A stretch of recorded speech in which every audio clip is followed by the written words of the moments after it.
Hi friends, അസ്സലാമലൈക്കും. Welcome to JM triplets. ഞാൻ ഇന്ന് വന്നിട്ടുള്ളത് റവ കൊണ്ട് ഉണ്ടാക്കിയെടുക്കാൻ പറ്റുന്ന ഒരു അടിപൊളി ഒരു സ്നാക്കിൻ്റെ റെസിപ്പി ആയിട്ടാണ് കേട്ടോ. നല്ല സോഫ്റ്റ് ആയിട്ട് എല്ലാവർക്കും ഒരുപാട് ഇഷ്ടപ്പെടുന്ന ഒരു അടിപൊളി പലഹാരമാണ്. അപ്പോൾ അതെങ്ങനെ ഉണ്ടാക്കുന്നതെന്ന് കണ്ടു നോക്കാം. വീഡിയോ എല്ലാവരും മുഴുവനായിട്ട് സ്കിപ്പ് അടിച്ചാതെ കാണാൻ ശ്രമിക്കാം കേട്ടോ. അപ്പോൾ അത് ഞാനിവിടെ ഒരു മിക്സിൻ്റെ ജാർ എടുത്തിട്ടുണ്ട്. അതിലേക്ക് ഒരു ഗ്ലാസ് റവയാണ് ചേർത്ത് കൊടുക്കുന്നത് കേട്ടോ. റവ വറുക്കാത്ത റവയാണ് ഞാൻ എടുത്തിട്ടുള്ളത്. വറുത്ത റവ വേണമെങ്കിലും നിങ്ങൾക്ക് എടുക്കാവുന്നതാണ്. നിങ്ങളെ കയ്യിൽ മെഷർമെൻറ്റ് കപ്പ് ഉണ്ടെന്നുണ്ടെങ്കിൽ അതിലൊരു കപ്പ് റവപ്പൊടി എടുക്കാം കേട്ടോ. ഇനി അത് എടുത്തതിന് ശേഷം അതിലേക്ക് ഒരു 3/4 കപ്പോളം മൈദപ്പൊടിയാണ് ചേർത്ത് കൊടുക്കുന്നത്. അതിനുശേഷം ഒരു ഗ്ലാസ് ശർക്കര ഉരുക്കിയതായിട്ട് ചേർത്ത് കൊടുക്കുന്നത്. ചൂട് ആറിയതിന് ശേഷമാണ്, റൂം ടെമ്പറേച്ചറാണ് കേട്ടോ അപ്പോൾ ഈ ഒരു ശർക്കര പാനീൻ്റെ ഒരു ചൂടെന്ന് പറയുന്നത്.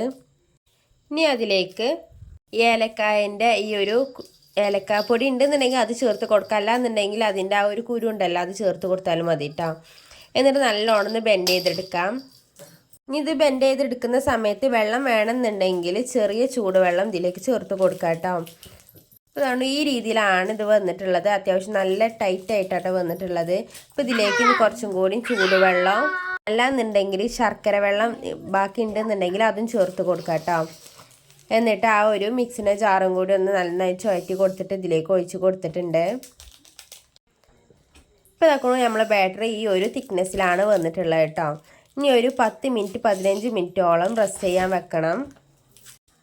അതെന്തിനാണ് വെക്കുന്നത് വെച്ചാൽ ആ റവക്ക് നല്ല അത്യാവശ്യം സോഫ്റ്റായി വരും കേട്ടോ. ആ ഒരു ടൈം ആകുമ്പോൾ ഇതാക്കണം 10 മിനിറ്റ് നേരം വെച്ചിട്ടുണ്ടായിരുന്നു. അപ്പോൾ അതുകൊണ്ട് നമ്മൾ ബാറ്റർ നല്ല സോഫ്റ്റായി വന്നിട്ടുണ്ട് കേട്ടോ. കണ്ടില്ലേ, ഇതുപോലെ ഈ രീതിയിലൊന്നായി വന്നിട്ടുണ്ട്. അത്യാവശ്യം കുറച്ചും കൂടി തിക്നെസ് ആയി വന്നിട്ടുണ്ട് കേട്ടോ. ഈ സമയം കഴിഞ്ഞാലും കുറച്ചും കൂടി തിക്കാണെന്നുണ്ടെങ്കിൽ കുറച്ചും കൂടി വെള്ളം ഒഴിച്ചതിന് ശേഷം നല്ലോണം മിക്സ് ചെയ്തെടുത്താൽ മതി. എനിക്കിപ്പോൾ ഇത് കറക്റ്റ് ഒരു ഭാഗത്തിലാണ് വന്നിട്ടുള്ളത് കേട്ടോ.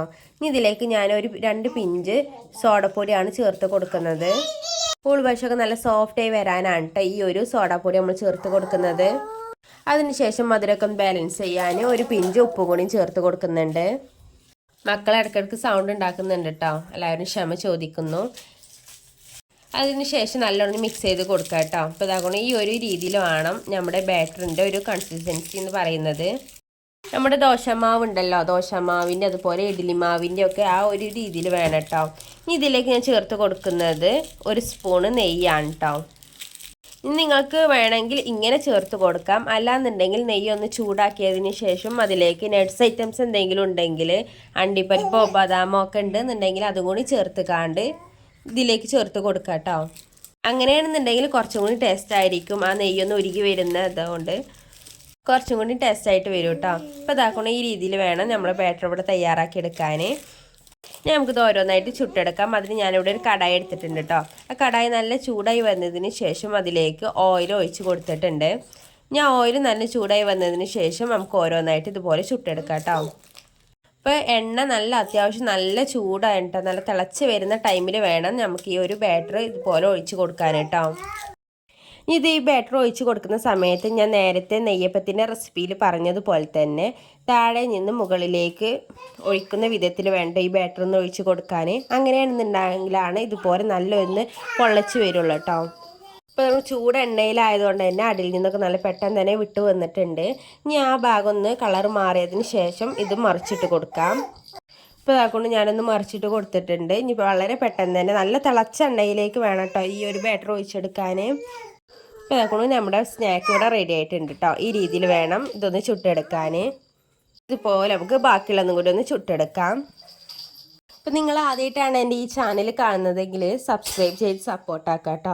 ഇതുപോലെ വളരെ പെട്ടെന്ന് തന്നെ ഉണ്ടാക്കിയെടുക്കാൻ പറ്റുന്ന ഒരുപാട് വിഭവങ്ങൾ ചാനൽ അപ്ലോഡ് ചെയ്തിട്ടുണ്ട്.